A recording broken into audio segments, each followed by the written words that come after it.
mangangalampag ang grupong Piston bukas bilang pagkondena sa patuloy na pagtaas ng produktong petrolyo.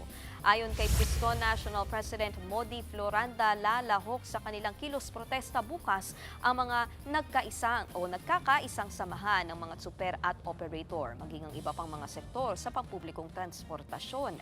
Giit ng grupo, dapat nang ibasura ang Oil Deregulation Law dahil nagbibigay daan lang daw ito sa mga malalaking oil companies na magtakda ng taas presyo.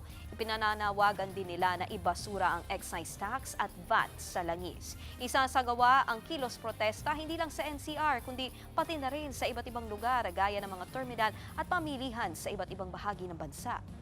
Dapat ang gobyerno talaga ay nagkakaroon ng malinaw na solusyon kaugnay dito sa kasalukuyang dinadanas po natin. Malaki ding epekto itong usapin ng matataas na buwis sa produktong petrolyo na kung saan ay lalong nagsasuffer yung ating mga driver at operator at yung ating mga mamamayan.